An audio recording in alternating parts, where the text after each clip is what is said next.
Nakaranas ng ashfall ang ilang lugar sa Batangas dahil sa pagsabog ng Bulkang Taal kanina. Ang Bulkang Kanlaon naman, binabantay ng PHIVOLCS dahil mataas ang ibinubugang sulfur dioxide. Saksi, si Nico Wahe. Ito ang aktual na pagsabog ng Bulkan Taal, mag-aalas 6 ng umaga kanina. Tumagal ito ng 4 na minuto.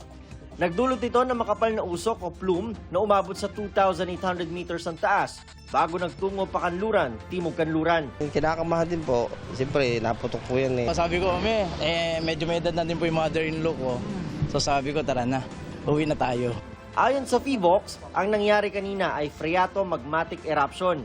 Pinakamalakas daw ito kumpara sa naitalang pagsabog noong October 2 at October 5. Essentially, yung magma, nagkaroon ng contact sa tubig at dahil napakainit ng magma, biglang nag-flash o nag-convert into steam ang tubig pero masyadong mabilis. Lumilikha ito ng shockwave, ito yung nagdudulot ng pagsabog.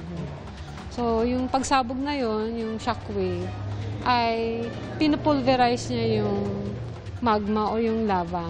Dagdag ng PHIVOLCS, normal ang mga ganitong aktibidad ng bulkan matapos ang major eruption nito noong 2020. Yung pumalit na magma sa ilalim ng bulkan ay ito yung ilang taon nang nagdidigas at nagdudulot ng iba't ibang uri ng unrest or pagbubugnot sa Taal.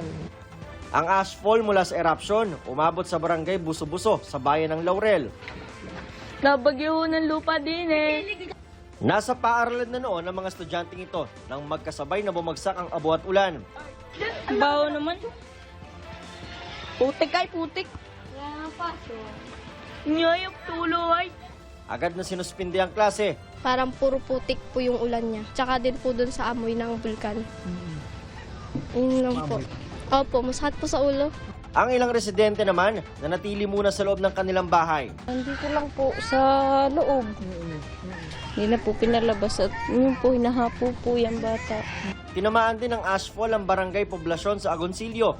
Pagka sa pinabayaan namin ito, mabubulok ko ang hero. So kaya kailangan linisin talaga? Kaya kailangan linisin po namin. Makapal po kanina. Usually po, ang tinatamaan dyan yung may mga respiratory problem. May mga hika, then sensitive din po dyan mga buntis, yung mga matatanda. Hindi naman direktang naapektuhan ng mga taga-Talisay.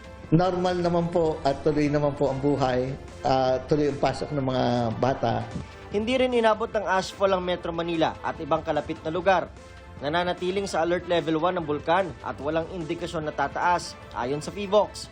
Mahigpit din na binabantayan ng PHIVOLCS ang Bulkang Kanlaon na nananatili sa alert level 2. Sa time-lapse footage ng PHIVOLCS, kita ang pagbuga ng abo ng bulkan mula 3:49 ng hapon hanggang 4:27 p.m.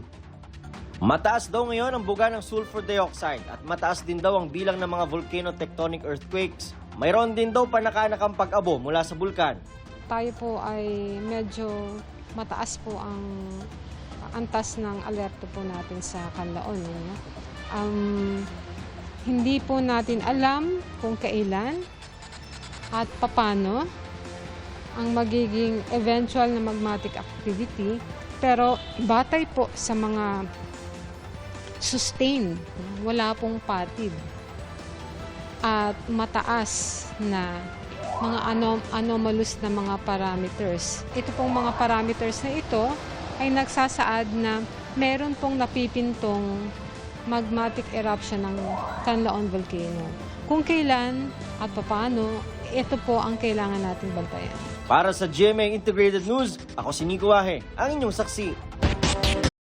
Mga kapuso, maging una sa saksi. Mag-subscribe sa GMA Integrated News sa YouTube para sa iba't ibang balita.